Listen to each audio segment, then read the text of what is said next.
When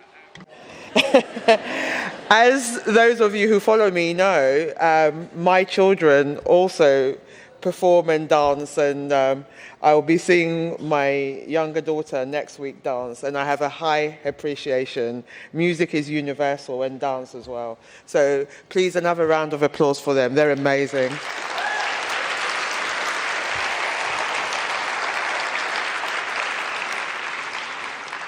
And moving swiftly on, thank you very much for inviting me here to speak. And I would like to start, in my many roles in life, the one I am most proud of is talking always as a mother of 3, and that is why I'm actually here. As you can see from behind me, some of you who know my story will know that is my eldest, Ella Roberta. She today would be 21. It's amazing, really, when you think about it. And yet, her actual legal case has only just closed. We only managed to wrap it up with the lawyers in January this year. And as you can see from the photos behind me, she was a bright, happy, energetic child. She was born completely healthy. Ella loved life. She loved to do things: football, cycling, swimming, and as I already mentioned here, singing and dancing around her house. That was a big thing. That, unfortunately, all sadly changed 3 months before her 7th birthday. And the first sign we knew there was anything wrong at all is when she had a persistent cough that wouldn't actually disappear. It took them actually a year to diagnose life-threatening asthma. Asthma isn't something that you just diagnose straight away. Over the next 28 months, to be exact, she was hospitalized nearly 30 times. And it's very important for me to point out those were the ones that actually led to hospital. In between that, there were many coughing fits, as we called them, inside our house. I think one of the biggest skills I had to learn was how to resuscitate her in order to get her to hospital on time. And I think those are the things I try and block out because they are not very pleasant memories at all. Her siblings, who were age 3 at the time, as you can imagine, had to learn what to do in times of emergency. And for Ella, I think one of my biggest way of advocating for her was to get her mental health support. As if you imagine a child who is always coughing and think they're going to die, the attacks, I think for me looking back, was how petrified she actually was. Ella survived, believe it or not, 5 comas, and how she managed to fight back from them, I will never know, but I am always grateful for that. Unfortunately, she had her final severe asthma attack on the 15th of February 2013, and she was only age 9 at the time. The horror of those years as Ella struggled to survive is not something I would wish on any family at all. And our house, I don't think we've ever really recovered from it. It's a lot quieter. She was pretty much the life and soul of our house. And as I say, always playing music, always dancing. There was a lot of laughter in our house. Her younger siblings went from having a house that was full of laughter and joy to one that was quite quiet, sad, and frightened. And as I say, I don't think we've recovered. When I got here, they wanted to know that I was actually okay. My children have this reoccurring thing that they always think that I am dying or I am dead, and those who are around them will know what I mean. Ella's medical teams at the time, what was even more scary is we didn't know what her asthma triggers were, although she was under 5 hospitals in London. And she did see some of the best respiratory consultants at the time. She was tested for everything you can think of: epilepsy, cystic fibrosis. We did our best. And interesting, when it came to the first inquest, what was written on her death certificate was respiratory failure, which is a generic term for those of you who are medics here. However, the clue came in the pathologist who carried out her post-mortem. And it's the first time we learned about Ella's lung injury, and her lungs resembled that of a smoker. And the first inquest finally told us that Ella's triggers had to do with something in the air. And it's very quick now to, as we know a lot more about air pollution, to put it down to that. But at that time, and I always think about that, all the numerous x-rays that we took, we didn't really see the damage it was doing. And it wasn't until she died and they opened her up did we really see the horrors of what was going on. I asked for her death review to be left open, which is now closed after the first inquest. And I started to look for answers, what something in the air was. And it took another 6 years of determination and fight by my family, and especially her legal team. And I always have to mention Jocelyn here, who managed to pin together that every time Ella was admitted to a hospital, there was a spike in air pollution. This was discovered finally. We overturned the first inquest, and this was finally discovered, the link between air pollution and Ella's illness, and ultimately her death. We, like many others who suffer from respiratory illnesses, we only live 25 meters from one of the busiest roads in London. Some of you may know of it or have heard of it, the South Circular. And very interesting now, on Ella's final night, it was recorded it had one of the worst spikes in air pollution at the time. And it became very clear that every time Ella walked to school, cycled, every time she left our front door, which we thought she was paying like a normal child, she was being impacted by the air pollution. And by the way, that hasn't changed much. We will find out. It turns out my children seem to be more susceptible to air pollution than most. And even recently, having my children tested, we find nitric oxide in their body, so it's still quite worrying. Unbeknown to us at that time, her body had been absorbing invisible toxic air spewed out by petrol and diesel vehicles. The air surrounding our home was persistently far above levels deemed safe by WHO. And in 2020, at the second inquest into her death, the coroner was very clear. If it wasn't for the excessive traffic emissions where we live, not only would Ella not have got asthma at all, she wouldn't have died on that fatal night. And that's something, as a mother, you have to live with. What is surprising to me, though, is despite the figures, 7 to 8 million people die from air pollution, Ella still remains the first and the only person in the world to have it on her death certificate. And that's something that we can reflect on during this next 3 days. But I don't think our family's tragic fight, it doesn't tell the whole story.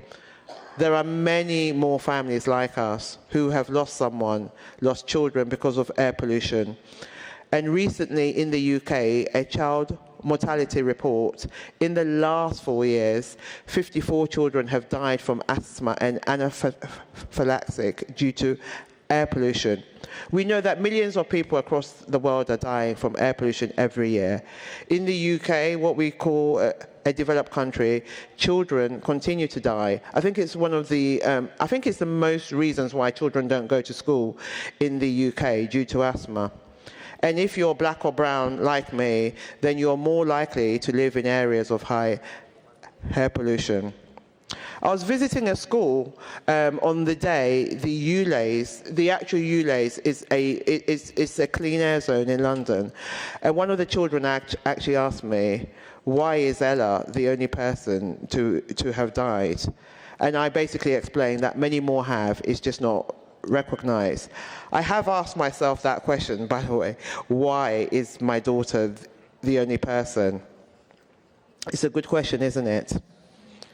If we could prove, I feel, that air pollution has killed more people, put faces and names to millions of people that are dying, then governments would have to act, I feel. They would have to clean up the air, and they wouldn't be able to hide anymore. The names, the mothers, the fathers, the children, if we could see their faces, this will put pressure on our politicians. there would not just be one Ella Roberta. There will be hundreds, millions even. At the second inquest into Ella's death, the coroner released a prevention of future death report. This contained recommendations to the UK government, to the city officials where we live, and to the health service about what action they need to take in order to prevent future deaths. The three recommendations, and I repeat, the implementation of legal air pollution limits based on WHO guidelines. There needs to be better monitoring of air pollution and better communication to the public about the air quality where they live. I feel we have persistently failed to do this. There needs to be better education from everyone in health, to new medical students, to seasoned professionals, and these need to be very clear.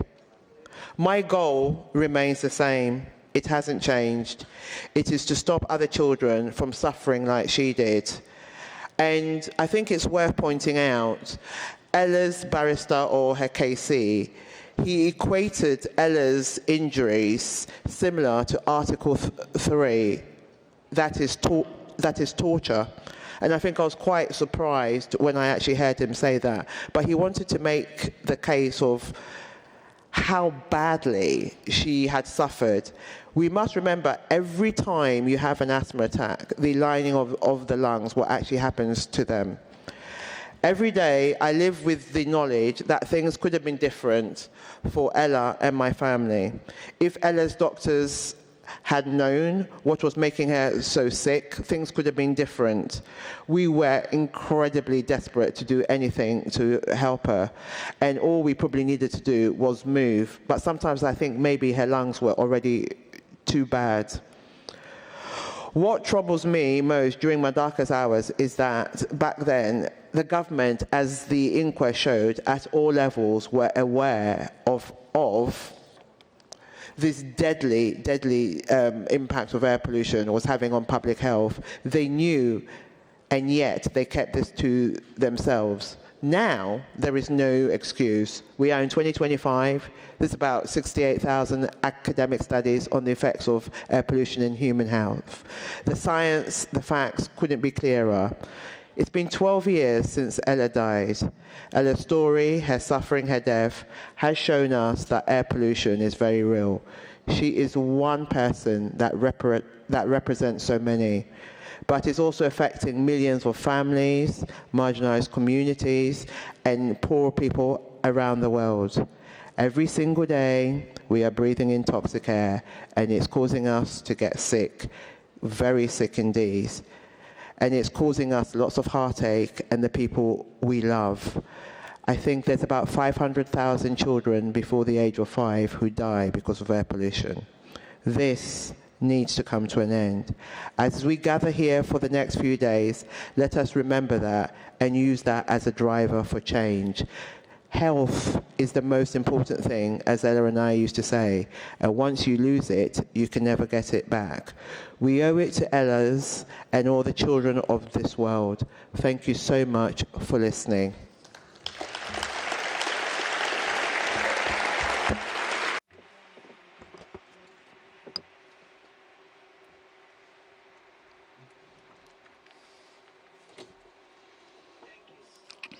For this very powerful statement. We wanted Rosemund to remind all of us the reason why we are here. We don't want more suffering. We don't want more kids dying. We have a series of very strong and passionate testimonies. The next one is Dr. Arvind Kumar. Please, Dr. Kumar.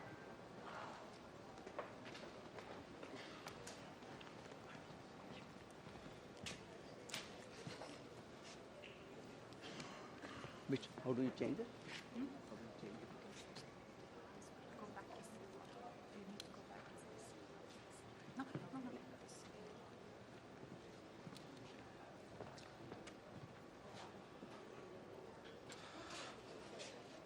Good morning, ladies and gentlemen. That was a very, very sad story. Unfortunately, not the only story on this planet. Like our dear Ella, there are millions of children across the world who are suffering, and nothing is being done for them. This is a session where we are giving testimony as to the damage which air pollution is causing us. And I'm here to share with you what I see every day as a lung surgeon. Something which Madam talked about, but I see every day, and I am going to share with you those images. So this is a healthy pink lung that we are born with. And when you live in a polluted city, this is what happens to your lungs. This is not a picture from Adobe, Photoshop, or any other place. It's a picture from my OR. It's something I see every day. It's something which kills me every day. And what is worse is this picture of a teenager living in a polluted city. Can you imagine if a teenager develops this kind of deposits? Would you be surprised what dear Ella went through? So friends, this is what is happening.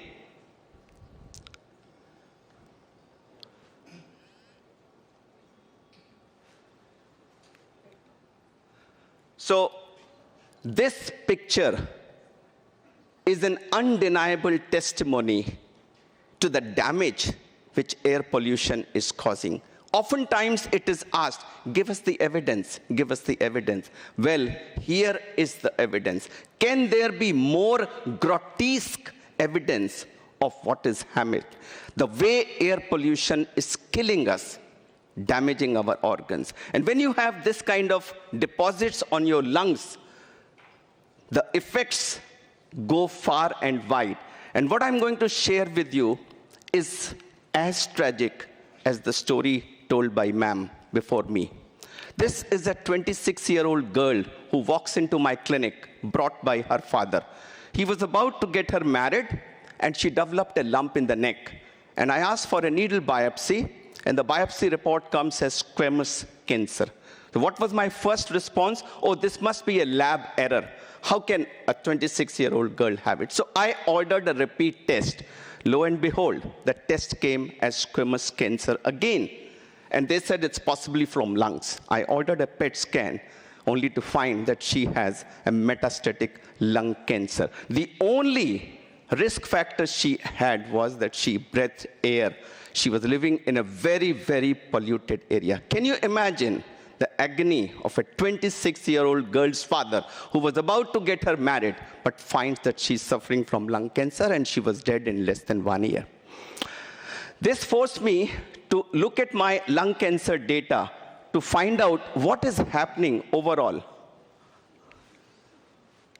And this is a summary of what I have experienced myself between 1988 and 2024. And it's a very, very shocking story of what air pollution is giving. Just look at the figures. Way back in 88, 90% of cancers were lung cancers were smokers. They were in 50s and 60s, mostly men. So it was a disease of elderly smoking men because of smoking. And what's happening now? More than 50% of my patients now are non-smokers. The age is down by about a decade and a half. 10% of my patients are in 30s. As you saw, this youngest patient was 26. And unfortunately, I operated another patient a couple of weeks back, a boy, 24 years old. Fortunately, he had a resectable lung cancer, and I could resect it. More tragically, 40% of patients now are women. So why have we lost this men, elderly, this thing? Because it was smoking, which was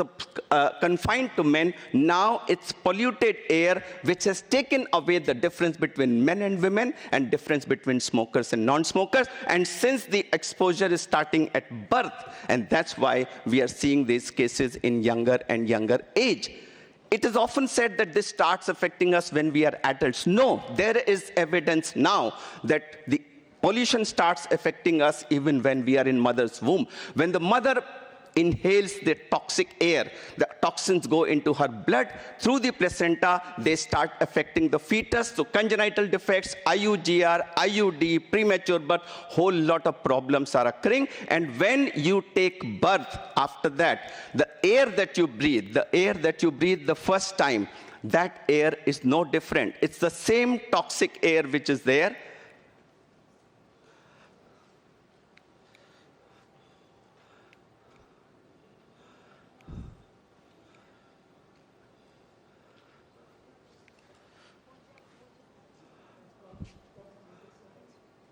So children are breathing the same air. So I dare say that in a polluted city, the newborns become smokers. It's a daring statement, it's a bold statement, but friends, look at it. It's a true statement. In my city, the PM 2.5 is often above 100, 150, 200. Sometimes it even goes to 400, 500. So children who are born there, they become smoker from the first breath of their life. And this continues throughout their childhood, throughout their adulthood. No wonder there's a whole lot of diseases which are caused. And when you look at the diseases, you realize that no organ in the human body is spared the ill effects of air pollution. It's not moving. Slides are not moving. Yeah. So although the lungs are the points of entry, but no organ is spared. Look at this diagram. From head to toe, no organ is spared the ill effects of air pollution. So this is what is happening inside the body. This is the evidence. This is what the air pollution is doing to us. Can you change the slide? Yeah, just change it. Yeah. Una sola vez. And this is just not the data. We talk about PM 2.5, et cetera, but behind every number, there's a child who can't run. We heard a story. There's a young parent who might have got cancer or some other disease. There's an elderly person who can't move without oxygen support, and many who have lost their family members. So controlling air pollution, friends, is not just about PM 2.5 or environment. It's about saving human life. It's the life which is at risk. Air pollution is a huge health threat. It's an existential crisis for the human race. We know the solutions. We know we need to have better air quality standards. We know we need to quickly go to transition to clean air. We need to have better infrastructure. But somebody needs to push it in a fast-forward way. And friends, who better in a position to push it than doctors who actually see it themselves? We see the ill effects of air pollution, so we are motivated. All of you have come from more than 60 countries here living your work. Why? Because you see the effect, you are motivated to do something about it. Moreover, all of you are trusted members of the society. People trust your voice. So when you go and talk to them about it, you are a better motivator. So I say that medical community is a motivator for this topic of air pollution. And that is why, friends, this conference is a landmark. Let's make a new beginning. Let's take this medical global community which is here. Let's take a decision that we are going to act with urgency. We are going to act with empathy. We are going to act with courage, take courageous decisions, and demand that the air that we breathe must be clean, it must be safe, and it must be life-giving rather than life-taking as it is today. Ladies and gentlemen, the decisions that we take today, the actions that we take today is going to determine the color of the lungs of our children tomorrow. Thank you very much.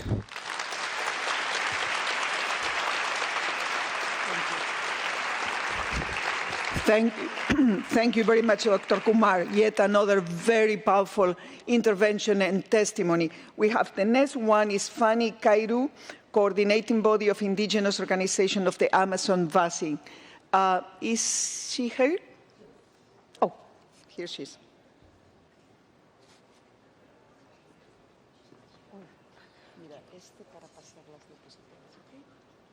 ¿Quieres que les haga yo?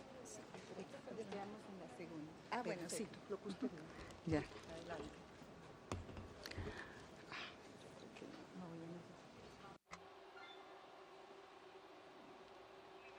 Good morning.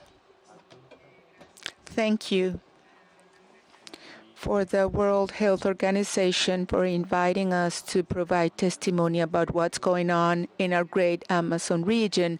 The Amazon region as well, it provides a solution. It also currently is at risk of disappearance to a point of no return, because there are activities that today put at risk not only the lives of the indigenous people that live around the Amazonian region, but also the ecosystem. And getting to a no-returning point, this would be really, really severe, not only for our region, but for the planet, taking into account that the Amazon region is the great regulator of a climate. So the case I'm going to share with you is the case of the mecheras in Ecuador. Not only is in Ecuador, this is a small spot within this immensity of the Amazon region. It's only one case, but this is what we are living in the Amazon basin around all the countries of the Amazon region. Okay, for example, let's continue. The case, what are mecheras?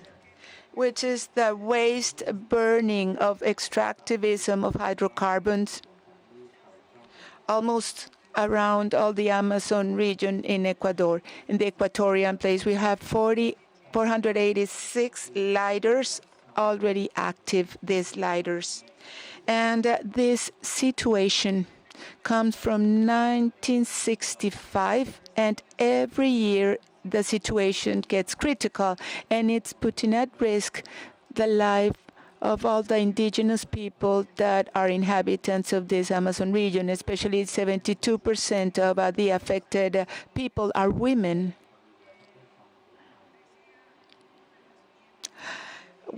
Some members of the community, and they have joined with scientists and physicians to research if this would be affecting due to the air so polluted by this gas flaring system lived by the community, not only affecting human health, but also affecting biodiversity, because this gas flaring system affects not only bugs that get close to that light, to fire, but also there's an affectation to biodiversity of many animals, many bugs that are affected only, and the climate as well, because it emits the gas in the air.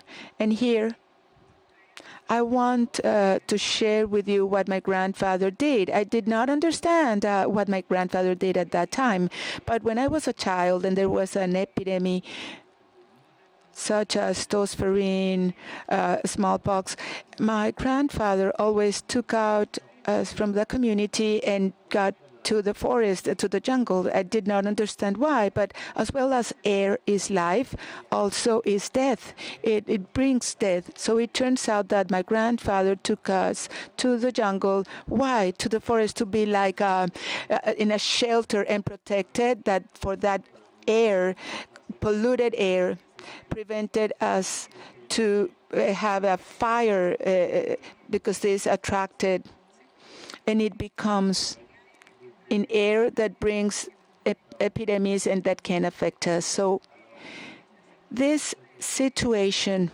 about the Equatorian Amazon region in 2023, 9 girls created a constitutional action to sue the government of Ecuador to turn off the gas flaring system. But at the first instance, it was denied. But the second instance, the judge approved.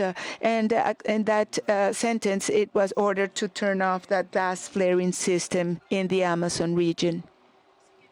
However, as always happens in our countries, those sentences, there are many claims about the population from the indigenous people, because the ministry of Mind and Energy declares that, yes, they shut off 77 gas flaring systems, but the population said they were already inactive. I mean, everything still goes on and it's generating harm. Today, it is affecting in a very severe way all the population, but sharing it with you today, it's not even the minimum that you could see there in the territory. Today, they do the gas flaring system tour, and it's to show how the people from the communities are being affected for cancer, skin diseases, pulmonary issues and problems, what the Dr. Kumar was sharing before. They are living this type of situations. And what most terrifies me as a general coordinator of COICA in the Amazon region is that nobody is doing anything. We are silent stakeholders, silent actors facing this situation of a vulnerable population such in the Amazon. And here we see where's a high risk when there's 600 of a gas flaring system, and we have only, for example, here in these spaces, 1,294 of the 295 places are located in a high-risk area. They live this in a daily basis, all the communities. So as COICA, we will continue raising our voice for the governments to take measures. Okay, the population says that it can be solved using good practices, but those wastes, converting it in urea, does for crops and for the production, for transforming gas in energy instead of wasting it and burning it. There's a call for action to the Ministry of Public Health, but not only to the ministry in Ecuador. We need to see as a comprehensive way Ecuador, and we need to see these problems that are affecting really severe and critical the Amazon region. So finally, as we are saying here, each gas flaring system is a life sentence for the Amazon and its inhabitants. It's time to shut off the indifference and struggle for life. We need to take care of the Amazon region and the population. We are the ones who have our forests working, and we are saving the forests. We also have fires, deforestation. We also have illegal mining, and all of this is evaporated in the air. So today, the Amazon region that needs to save lives is becoming in a place, in a risk for humankind. Thank you so much.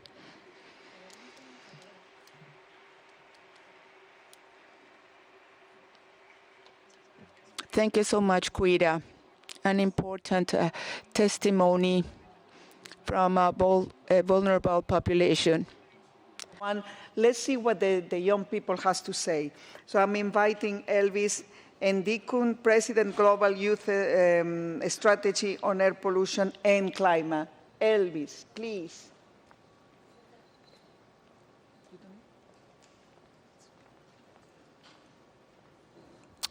Hello, good morning to everyone. Thank you very much for giving me the opportunity to speak here today on everything you can see on the screen. It reflects a story of resilience, 10 years of trying to understand something that nobody was talking about. I felt like nobody. I began this work in 2015. The first time I learned about asthma, I don't know, the first time you learned about air pollution. I know some people have been working on air pollution for several years, like more than 20, 30. Is exactly 10 years. And my story is different because I just learned about asthma for the first time, and asthma doesn't have a cure for those who know what asthma is. And I was wondering how children, people live with a disease that doesn't have a cure. And that's how, with the Global Asthma Network, for the first time in 2015, I read their report. I saw nothing about Cameroon on the prevalence, especially amongst children, adolescents, and adults.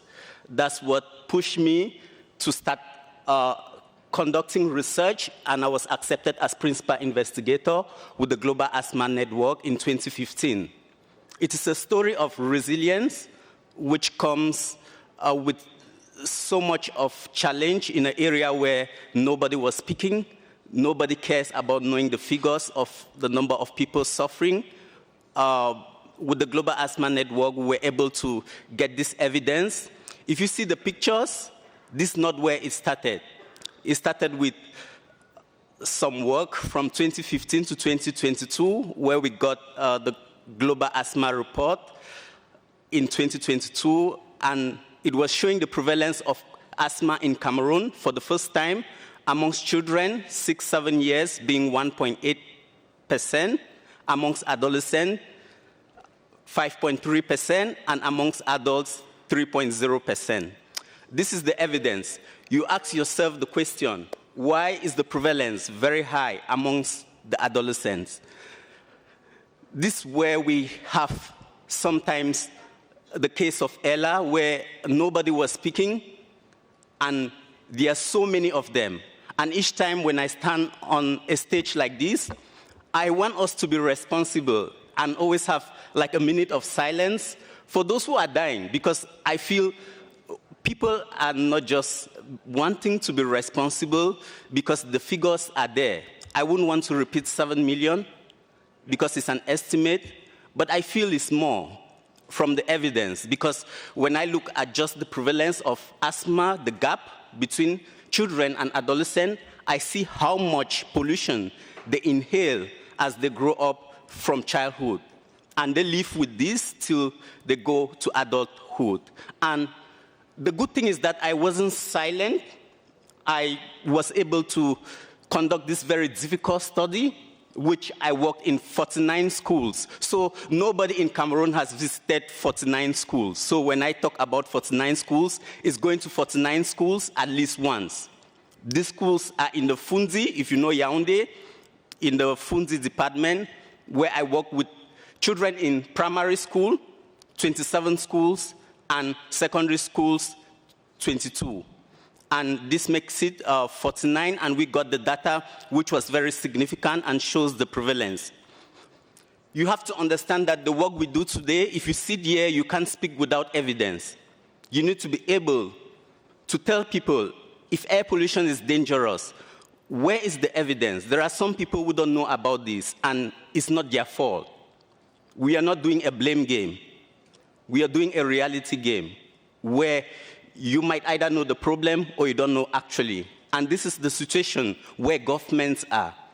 They don't know the reality. In the hospitals, sometimes when you come and you have not been smoking, you're not living a sedentary life, and you die of a respiratory issue or a cardiovascular issue, in my context, sometimes they'll call it witchcraft, because the doctor says, I don't know what happened to you.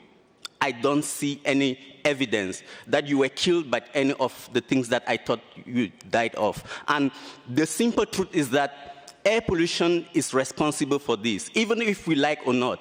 Use common sense, use evidence, use anyone you want. But the truth is that the underlying issue, the silent killer, is there.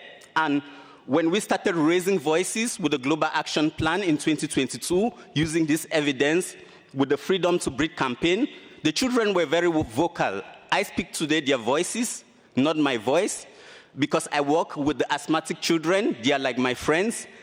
Each time I organize events, I have them. They come and give their testimonies in front of government. And if you look at the picture, who is doing what? The United Nations took a long time to recognize this problem, and in 2019, they decided to create the International Day of Clean Air for Blue Skies, which was to acknowledge the problem. Who is raising awareness on this day? Few people. I don't know if many of you here know about the International Day of Clean Air for Blue Skies, even sitting here. How many? Okay, yeah. We have some few people who don't know, but a couple who know, which is a good thing, and who is taking action. Who has celebrated an International Day of Clean Air for Blue Skies? Please, let's just be honest. Okay, yes, the hands are very few. You can answer this question to yourself. In Cameroon, we were the first organization, my association, the Association for the Promotion of Youth Leadership, Advocacy and Volunteerism. We did the first ever Clean Air Day in Cameroon in 2022, thanks to support from the European Lung Foundation, the picture right up. And this was hosted by the Ministry of Public Health. And thanks to a collaboration with a project we did with the World Organization of Family Doctors, WONCA, building, training the hospitals, clinicians, and now the Ministry of Public Health was interested in what we were doing, and they accepted to get into a collaboration with us. And after 2022, what is important in the work we do? What do we do practically? We train children in schools to train their peers and also their parents. And the important thing was that the children had a very big voice on impacting their parents. And when we went back to schools, the principal was telling us, what you were telling us was not believable. I have parents who come to tell me, my child has told me to stop using firewood for cooking. This is very important. And coming from the child, it's something which was significant. We continued in 2023, we did the same project, and still thanks to the European Lung Foundation, with the children in blue, we gave them waste management cans just to train them how to separate their waste at home, and we also gave them in school. And the important thing was giving them clean energy, which was symbolic. You cannot tell children to go back and tell their parents, stop using firewood, stop burning waste, without giving them concrete actions. What should you be doing? And this is what we did, and you can see with trash cans. And the cornerstone of this work has been the support of government. Like, I'm very happy and privileged that the Cameroon government has supported the work we do, not only acknowledging my national organization, but also the global one, the Global Youth Strategy on Air Pollution and Climate Health, which was to share my experience from what I've learned in country and is working with children, with other youths globally. This is just the work of the strategy, and we are just at the beginning. We officially launched yesterday in a very big event with the Emerging Leaders for Clean Air Forum, where this forum was actually a cornerstone or an initiation of a new generation of clean air experts that will be changing the lives of people around the world. And this is what we want to go to, and I'm very thankful and to everybody that invited me here. And I'll really acknowledge Martin Luther University, where I'm doing my PhD, which is something very important for me in global health. And air pollution is a new agenda that we are driving, and we want to take this into universities. And I want to end by saying one word: we need to be resilient. The times are not good, but we need to be strong to move forward. Thank you very much.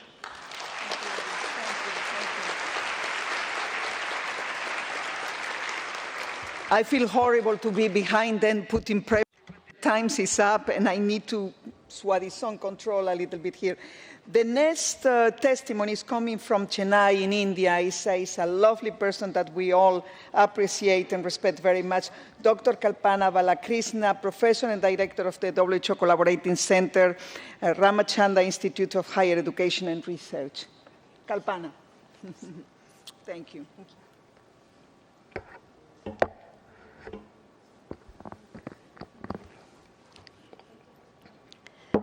Thank you for all those who provided those very powerful and moving testimonials before me. Most distinguished Director General of the World Health Organization, esteemed officials of the Colombian government, Dr. Maria Nera, colleagues and invited attendees, good morning. My name is Kalpana Balakrishnan, and I deem it my greatest honor and privilege to share a brief testimonial on household air pollution. resulting from the continued use of solid fuels for cooking and heating, an issue that we now fully acknowledge impacts the most vulnerable amongst us. I present this testimonial with much humility on behalf of the entire global scientific community of household air pollution researchers, many of whom are present right here in this room. And we collectively wish to dedicate this testimonial to the memory of late Professor Kirk Smith, without whose pioneering contributions and the collaboration with WHO, we would not be where we are today for prioritizing household air pollution actions in low and middle income countries.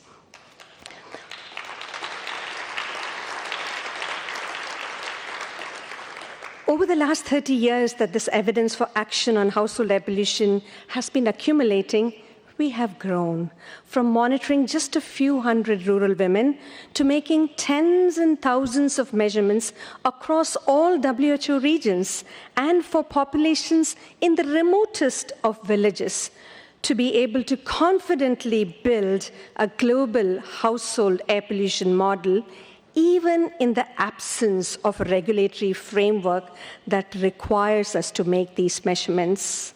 The consolidation of the health evidence, too, has followed a similar trajectory, culminating in the issue of the WHO guidelines for household solid fuel use as early as 2014. In all my years of making these measurements or assessing health, I don't think I have ever been to a field monitoring campaign where I have not been profusely impacted by the sheer range of inequities that stare at me. The triple burden of exposure, health, time poverty inflicted by inadequate access to clean energy. My air sampler would choke in half an hour, but these women carry on with the weights of their exposures and their lost disability-adjusted life years throughout their life course. Many will not be lucky to see physicians like Dr. Kumar, but bear the burden of their black lungs in silence. I don't think we need more measurements to say that the blackness on their walls is synonymous with an unbearable insult and impact on their health. Nearly 2 billion people continue to bear this burden of nearly 3 million plus deaths and 100 million plus tallies. Also, during my numerous interactions with communities, I have experienced the unmistakable energy equity aspirations to transition to clean fuels among women, which are visibly palpable, and they're no different from yours and mine. Economic barriers, however, remain their single largest insurmountable roadblock. These poor communities need champions that are stronger, bolder, and are willing to lead a crusade to promote clean household energy, LPG or electricity or otherwise, with the highest sense of urgency in our countries. So what could we possibly do to move the needle on actions for this colossal problem? I want to echo Dr. Maria Neira's sentiment. The first step would be to step up our efforts to convince all stakeholders that air pollution of every form kills in the short term and in the long term, young children and old people. And it is because air pollution kills is why we have the WHO air quality guidelines in the first place and air quality standards in our respective countries. And we don't have enough coroners in the world bold enough to certify air pollution as a cause of death. And to Mrs. Rosamond, I would like to say, we don't want any mother to go through what you have gone through. Past air quality actions are paying rich dividends with reductions in mortality and gains in life expectancy, while not standing in the way of increasing GDPs. Rural and urban populations in LMICs are craving to achieve similar air quality and health gains and should not have to wait another 50 years.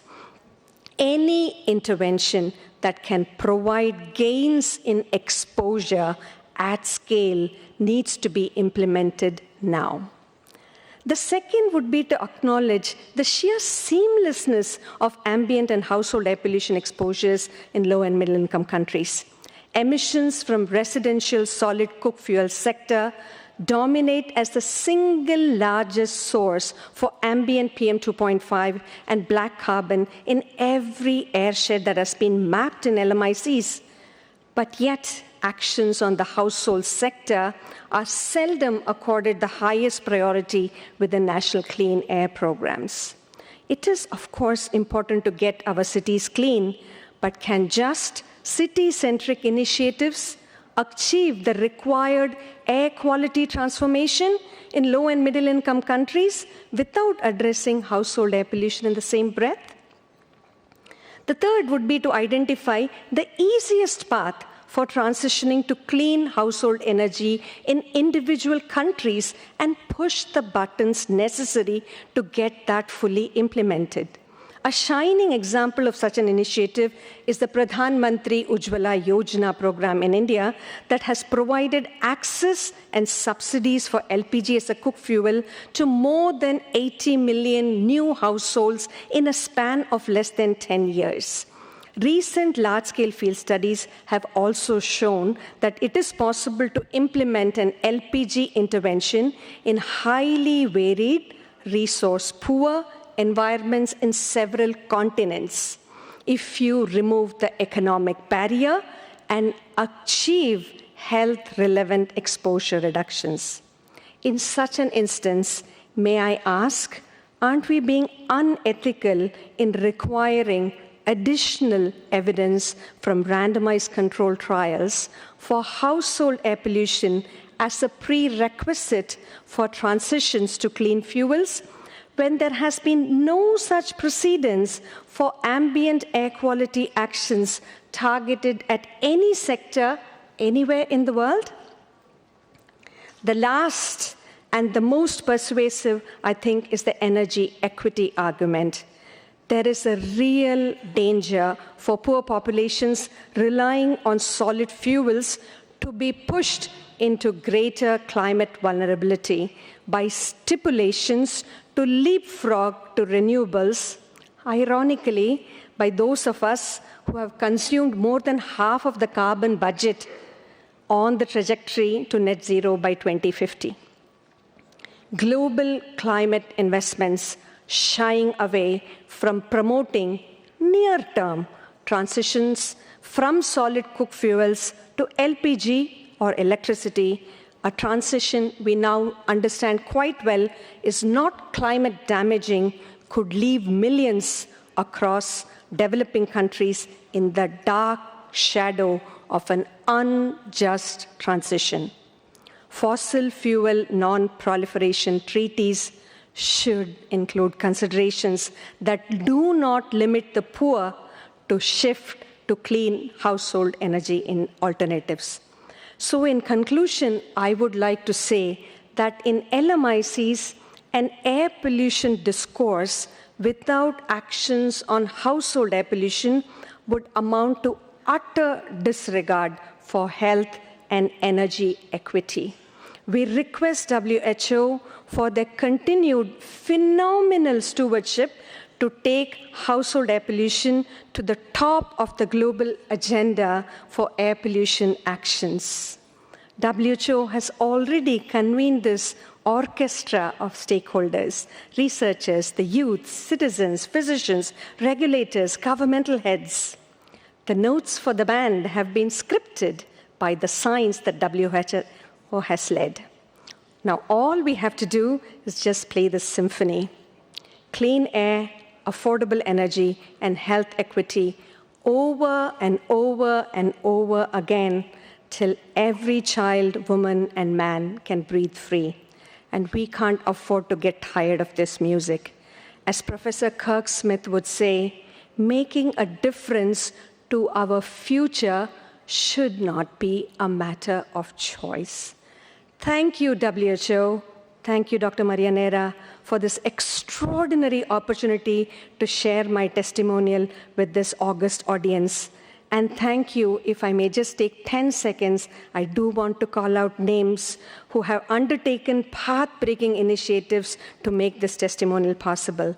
To Sumi Mehta, Heather Adair Rohani, Ajay Pilari Sethi, Lisa Thompson, John McCracken, Michael Johnson and his colleagues at Berkeley Air, my own colleagues from India, Sagnik Day, Chandra Venkatraman, Aruna Baghosh, Anumita Roy Chaudhary, Shankar Sambandam, and my entire team at my university, our air pollution champion, Dr. Soumya Swaminathan, and senior global colleagues, Jim Zhang, Tao Shu, Nigel Bruce, Dan Pope, Majid Azati, Michael Brar, Tom Klassen, Jennifer Peel, Will Checkley, Rob Bayliss, Elisa Puzzolo, Darby Jack, Jill Baumgartner, Kofi Omega, and anyone else I may have missed. A big thanks for your immense contributions. Thank you, one and all. Thank you, Kalpana. Thank you so much. Thank you so much, Kalpana. Again, it's horrible to be a moderator. How can we stop this? Thank you. And my colleague Heather is crying, so you are putting a lot of emotions here. Let me finish this session of testimonies, coming back again to Colombia, the country that is hosting us, giving a few minutes to our Vice Minister of Health. Please come in and close this session of testimonies, and then we have a big surprise for all of you. Minister? Vice Minister, please. Adelante.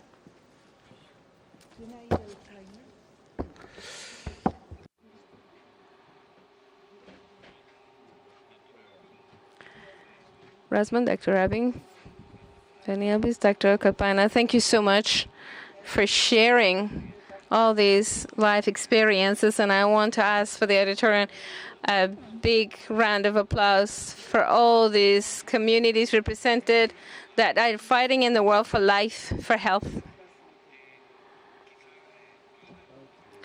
I'm grateful to have been called again up to this stage. I said a few things in the opening, and I wanted to say this because every time we hear these testimonials, we refer to an actual deep issue. It's not only air pollution, it's the way we inhabit the world, an hegemonic manner to destroy the territory and life linked to interests that are absolutely about ambition and the economical profitability. I'm sorry, I have to insist on this.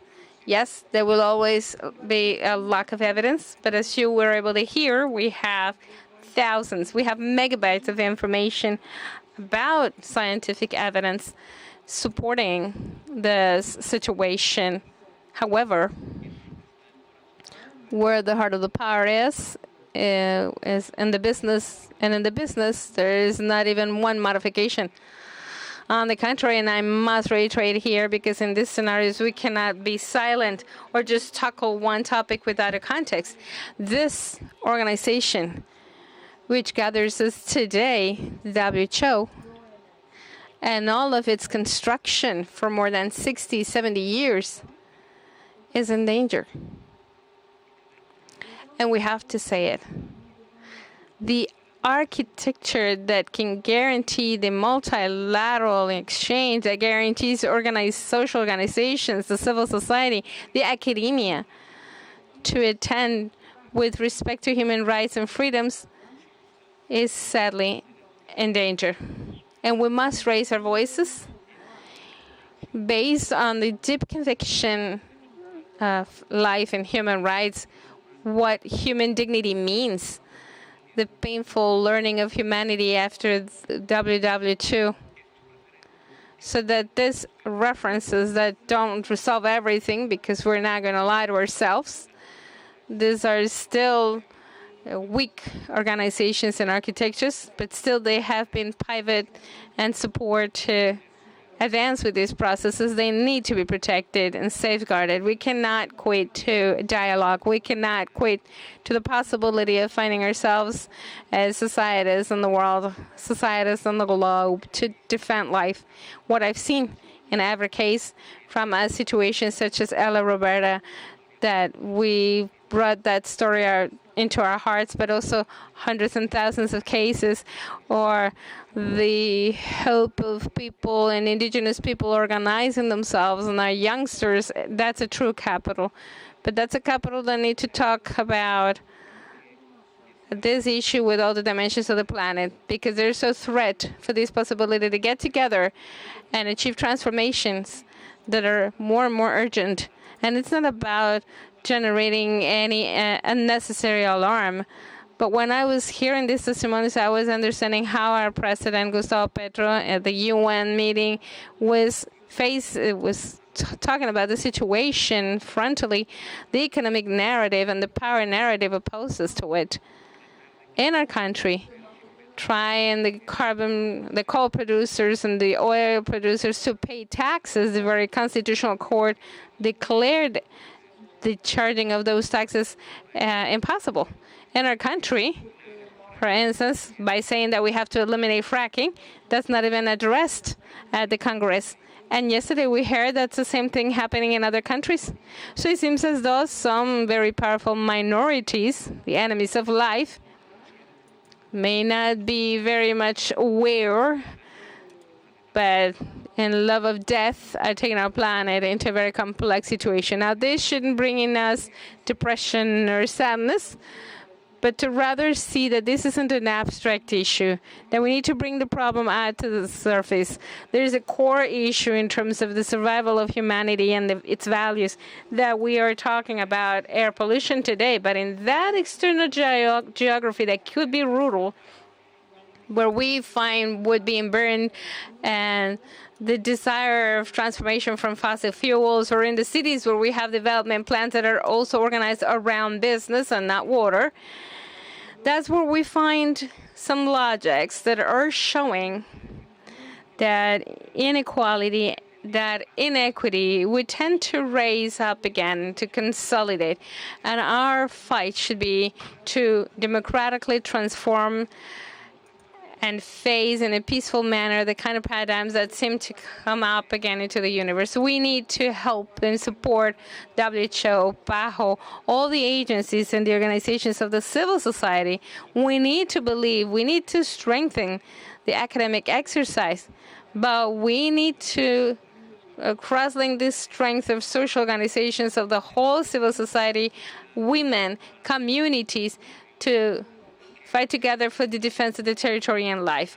That this event can make a difference, that we can leave here with an agenda that covers the whole, but it can also act locally and sectorially as well. So that's the invitation of the government in Colombia, and I insist our minister, Guillermo Alfonso Jaramillo, who wasn't able to attend today. We expect he can be with us on Thursday, but he's constantly giving track to this conference. And I must insist, he sends his greetings and his desire for the most successful conference. Once again, enjoy Cartagena. Let's enjoy this dialogue, and let's leave here with concrete answers. Thank you. Muchas gracias. Thanks a lot. After this, disfrutar Cartagena. Let's now turn to the global health community, because they have a very important message to share with you.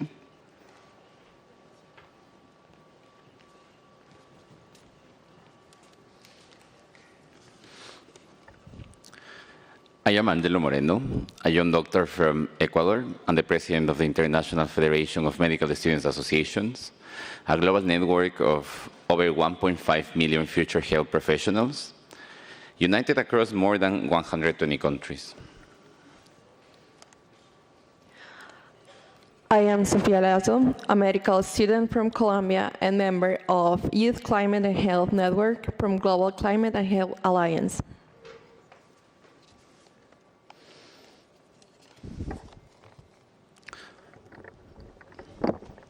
We are hereby, on behalf of many representatives of the health community demanding for clean air. As health professionals, we take an oath to protect life. Yet, every breath of polluted air destroys lives. By fact, every breath we are taking now is killing us. Fossil fuels are poisoning our air, driving disease, and deepening health inequities, and contributing to climate change. Clean air is not a privilege, it's a human right. We stand united with more than 47 million voices across 76 countries demanding urgent action. We call on leaders, governments, and decision makers to commit to stricter air quality standards aligned with WHO guidelines, a fair and just transition away from fossil fuels to clean and healthy energy, better air quality monitoring and surveillance, increased funding for air and health, and cross-sector collaboration for clean air action. The health community will lead by example. We commit that we will strengthen our efforts in raising awareness on air pollution's deadly toll, integrating air quality into medical education and practice, advocating for stronger policies, and greening our own health systems. As we begin this vital conference, we do so with urgency, determination, and hope. The global health community, together with WHO, extends an urgent call for clean air. This conference is a pivotal moment for governments, leaders, and decision makers to commit to bold, life-saving action. Together, we can turn commitments into action and ensure a healthier, cleaner future for all. The time to act is now, so let's get to work. Is anyone else with us? Yes. Everyone. Yes. I believe the apparent and consensus citizens of Africa. I have seen and experienced the effects of air pollution on children in marginalized communities. I'm worried about air pollution for the future and health of the children. I have supported a call to action for children. I'm with you also. Hello everybody, I'm Dimitris Kosopidis. I'm a person suffering from lung disease and I'm a patient advocate from Greece. I already know how air pollution affects our health, my health and my lung health. But I would like all the patients that suffering for non-communicable diseases to be aware of this environment risk factor. So for this reason, definitely, I stand and support this call to action. Hola a todos, yo soy Alexandra Cortés, Past President. And I am here as a Latin America leader. We're really concerned by the air quality because many children and teenagers are suffering in a world which is affected by the air pollution. We have a lot of evidence, and this evidence is relevant. However, we haven't been able yet to improve and change the setting. We all are aware that health harm not only affect lives, but also the community's lives, but also commits the future of the following generations. Based on this, I don't accept that breathing clean air to be a privilege. It is a right, and therefore we are here supporting this call for action. Thank you so much. I'm a pediatrician from the UK, and a big He estado mirando muchas enfermedades viviendo. part of a group of healthcare workers cycling all over the world to demand clean air. I have supported this action. I will now bring it to the stage.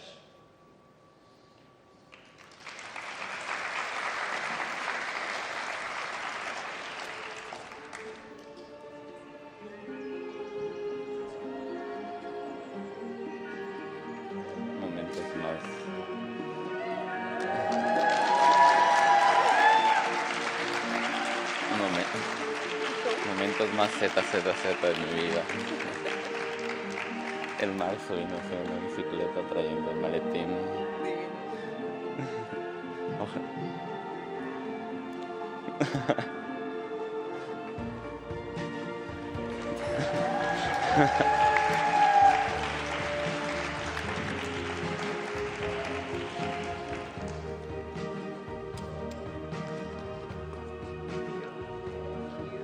Inside is the declaration you just heard. I'd like to take the message. We will do it.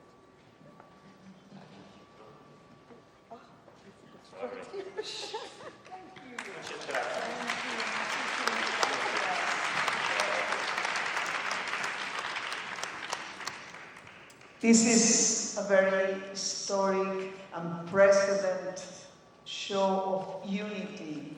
We have represented here 47 million health professionals, advocates, representatives of civil society, everyone committed to have clean air around the world.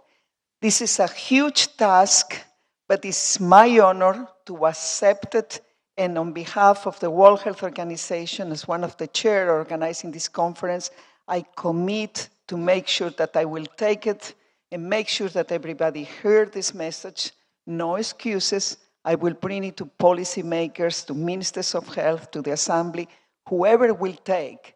And I really hope that the last day of this conference, we will hear an incredible explosion of very strong commitments to protect and make sure that we will all be able to breathe cleaner. Thank you so much. Thank you. Thank you.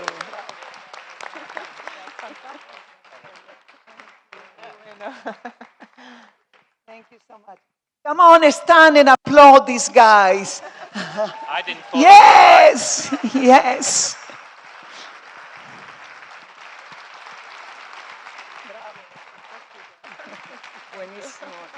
Thank you all. Bravo. Bravo. All committed. Let me now go one by one to the 47 millions of signatures. Bye. Thank you. Thank you. Wow, this is really emotional. Let me now invite you for some well-deserved coffee break. Please make sure that in a few minutes you will be back. Oh, no. Sorry. Big mistake.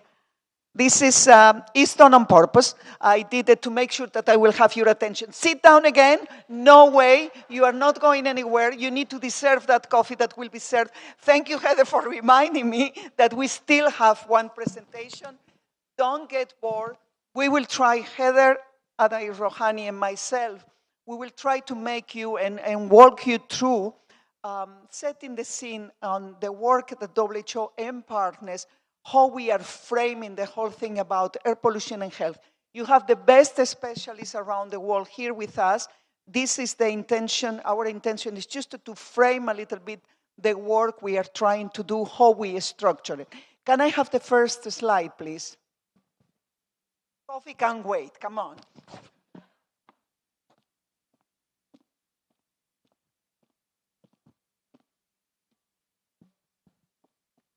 Come on, guys.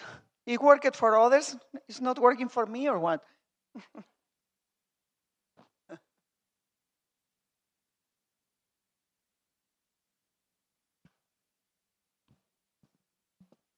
Okay. Here we are. No. Can somebody give me a pointer? Thank you. No, this one. No, the pointer. Where's the pointer?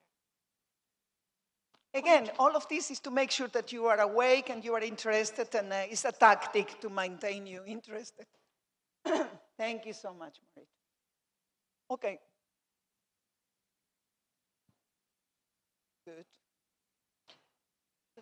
Don't need time there. Now, just to remind all of us that we are surrounded by sources of air pollution. They are all around ourselves. And this is one of the latest figures from the World Health Organization. As you can see, nothing really new except that the red is almost all around the world. And we have that in 2023, almost the entire population, almost the world's population is exposed to unhealthy air, looking at our standards and the recommendations at the air quality WHO guidelines. Certainly, it's not the same to be living in places where those standards are multiplied by 10, the values, or living in places like Switzerland, where the quality of the air, even if it's not respecting the standards 100%, is only, almost there. Over 2 billion people, and I think this is extremely important because we are talking about air pollution, and Kalpana reminds us the very critical importance of having people at the household level protected and having access to clean sources of energy for cooking, for lightening, and for heating the house, which is one of the minimum we can ask at the household level. So reminding that almost half of the world population is still cooking like the Stone Age. This is something that we need to remind ourselves and making sure that we will change completely the life of these people. Again, why are we here? What are the key reasons why we are convening this global conference once again, 7 years after Geneva, and making sure that this remains, and everybody understands that this remains as one of the big, key, number one problem in terms of public health. If you look at DALIs, now air pollution is the first one risk factor affecting all of us. And when you look at deaths, we are only number 2. Only the first one is the hypertension. So I think this is a very strong reason why we need to do something about that. And even if we keep only this slide, this will be the reason why we need to act.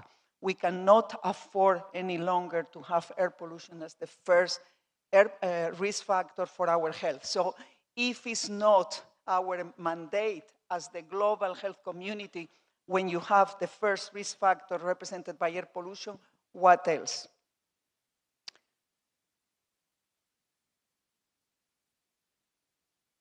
Well, hello. Okay. I'm sure you saw that so many times, but it's incredible because everybody here is obviously converted and already very much aware of the problem of air pollution and convinced that there are many actions what we need to take. But believe it or not, many people around, many people outside, many journalists, even very well-informed journalists, they don't know this figure. And it's not because we don't repeat it many times every day, but I think we need to keep repeating that because still the lack of awareness, knowledge is there. 7 million premature deaths due to exposure to both outdoor and household air pollution every year. Every year.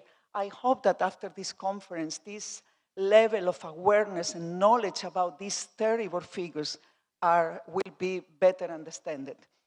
And then the question that, again, a critical public health issue, the non-communicable diseases, by reducing air pollution levels, we can have a positive impact on reducing stroke, reducing heart diseases, reducing lung cancer, chronic obstructive pulmonary diseases, pneumonia, and asthma. This is something that we need to put on the table on the first priority of any policymaker at the government level, at the Ministry of Health, at the Ministry of Energy, at the Ministry of Development, Ministry of Environment, and certainly the Prime Ministers. They need to understand that this is something that is too big to be ignored. And as Dr. Kumar and others, and you will hear it for the experts we have in the room, you will hear that it's not just the traditional ones. We know now, we have more and more evidence that air pollution impacts organ systems across the body, and we don't see anyone that is not affected. I will not go into detail because you will have very specialized sessions talking about that. But again, this is something that it should be very obvious for our population, for our citizens. They need to understand that no organ is safe, and we are having and accumulating every day more evidence about how air pollution is impacting us. This is the big picture, again, that you all know very well, but we need to make sure that it's not only us, but the people outside will know. Air pollution kills about 7 million people every year. 9 out of 10 live in areas where air pollution is exceeding WHO global air quality guidelines. 2.1 billion people still rely on polluting energy that is killing us and making our household a place where it's not safe to be. And 1/4 of the global deaths are associated with environmental risk factors. Again, another incredible opportunity. Let me now move to the next one. And maybe this is the political aspect of that and the political opportunities we have. As you know, in WHO, we have trying since a long time to make sure that everybody understands that there is an overlap, a very clear overlap between the global sources of greenhouse emissions and the global sources of ambient air pollution. And therefore, because there is this critical overlap, there is as well a critical opportunity, because if we tackle the causes of climate change, one of the most immediate benefits will be coming in terms of the reduction of the air pollution. That's why anytime we go to the COPs, to the climate change negotiation, we make sure that we bring with us this figure of how many people is dying from air pollution, and we convince the policymakers that there is an incredible opportunity to do more on reducing mortality if they tackle the causes of climate change, if they mitigate climate change. Money. I think those figures are extremely important as well to convince policymakers. The global health cost from PM 2.5 in 2019 represent 6.1% of the global gross domestic product. Again, if you needed more arguments, more powerful arguments, there is nothing more powerful than the health argument. But if you need, use as well this economic, financial argument, which is impacting the economy of a country, in addition to the externalities that are not normally considered. The hospitals, the health system are already paying the price of lack of investment on reducing air pollution.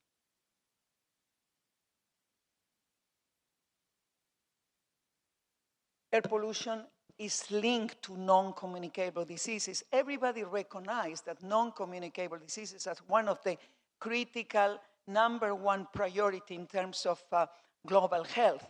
It's recognized by any country around the world. Well, here is the connection with air pollution and non-communicable diseases.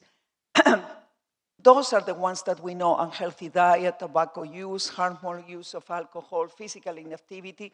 But I'm afraid we need to insist and upgrade and make sure that everybody recognizes air pollution as one of the critical, most important risk factors for non-communicable diseases. And again, one of the best opportunities to change this completely.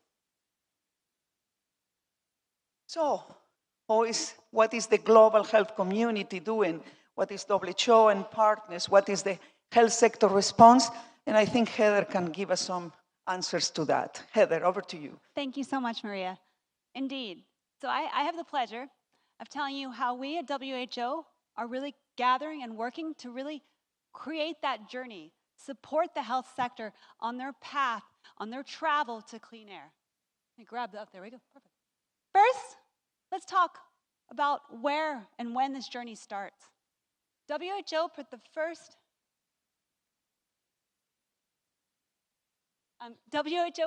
really put air pollution as a global health risk on the map back in the 1950s. 1958, WHO came out with its first report.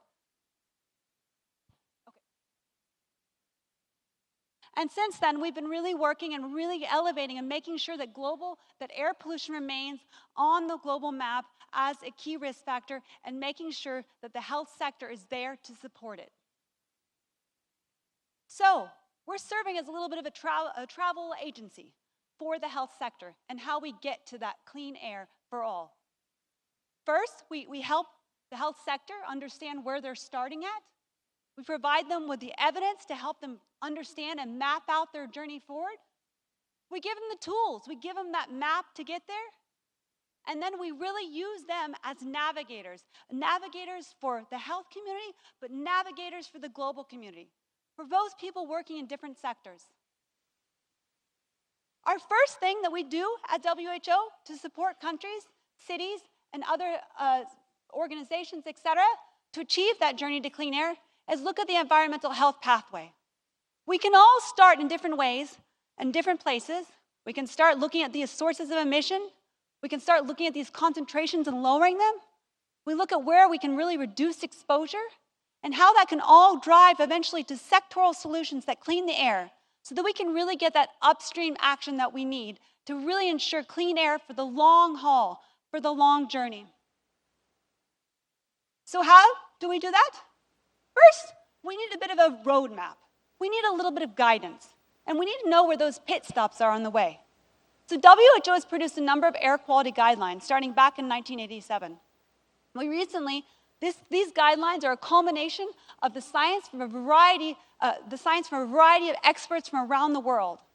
They are a clear and thorough evaluation of the evidence that serve as the normative guidance that can set standards and help countries and cities and local authorities to really understand, to set their standards and set things moving forward with pit stops on the way, with interim targets. But while we're on the way, we need to kind of serve as the GPS, right? We need to make sure that we're not making the wrong turns. We need to know how long the journey is. So we help with this monitoring and tracking with our UN partners. We work with organizations such as the United Nations Environment Program, World Meteorological Organization, UNICEF, Climate and Clean Air Coalition, and others to track progress, to establish that baseline and see how far we need to go, and see if maybe we need to change directions if it's not going the way we need to go. As well, while we're on our route to clean air, while we're on this journey, we need to make sure we have a little bit of traffic laws. We can't all be driving around the road in different ways.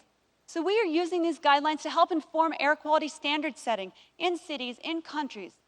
And although there's a little bit of way to go, we're showing progress as these guidelines are becoming more understood and adopted. And this will eventually lead to this legal enforcement so that we can really make sure that we are holding those people driving along the road with us accountable and that we're all going in the same direction. But on our journey, we need navigators. We need every single person in this room to help us drive on that journey to clean air. We need health professionals in the clinics. We need community health workers in the community speaking to the community. We need public health professionals in policy making to really drive decision making around clean air. So we're really supporting the health sector with various things like training so that they can be the voice. They can be making those contributions. They can be driving us the right direction. But along our way, we need a suitcase. We need to pack our stuff. We need to make sure we got the tools. We've got some tires, if we could run a flat tire, these things. So WHO does a variety of aspects to really make sure that we're providing stakeholders in the health sector and other sectors understand where you're going, is this the right way, by looking at different interventions in different sectors, allowing them to plan and evaluate and choose which is the best route and make sure that we're getting there in a safe and clean, an effective journey on our way to clean air. But along our way, we can't do this alone. The air health sector is not the only source of air pollution. We really need to bring a lot of people along the way. So WHO is really supporting countries and cities to really engage with other sectors, talking with our buddies in the transport sector, popping them on the bus, getting those in the energy sector, those in working on solid waste management in cities, et cetera, to know how to get to clean air for public health. Make sure what they're choosing is the right ones and policies and programs on the ground to make sure that we are protecting the health to the maximum way we can. So we're really promoting this idea of multi-sectoral engagement. And finally, we need to document. We need to communicate on our trip to clean air, on our journey to protecting the world's population, but making sure that we can all breathe clean air. Whether that's first talking about our journey, telling people what we're going to do, and then making sure that we're getting other people to do the same thing. Whether that's communicating within the policy framework, whether that's communicating within the community itself, or that's communicating to the patients and those individuals that are already suffering from exposure to air pollution. So we really are making sure that we're documenting that journey. So I propose that we work together to make this world a clean and healthy place. And I would like to call on others, and maybe Maria, you want to help me too. We have a target for this conference, and that's we want to make sure we hit 50%, we want to reduce 50% of health impacts from air pollution by 2040. Are you in for it, Maria? No, I want more, for sure. That is the minimum, so you are all already, advertised. But I really hope, Heather, that your previous slide where you see the difference between the two worlds is the one that will motivate us. And the cleaner, we want our lungs great again. So I think we need to do it. Definitely, I hope you are all in agreement with this wall with clean and healthy air for all. And now I think you really deserve the coffee break. So thank you, Heather, and thank you all very much. Back in 30 minutes.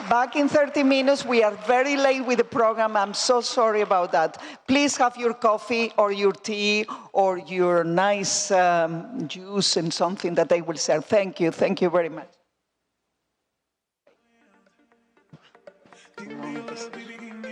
No, not our presentation.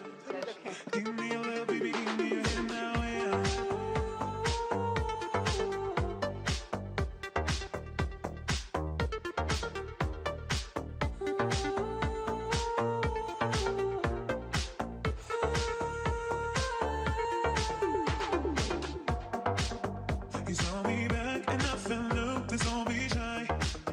I know that you feel like me too, don't be afraid. Give me your love, baby, give me your hand now, and I just want to walk with you anywhere. I feel like I'm not away, I wish you could take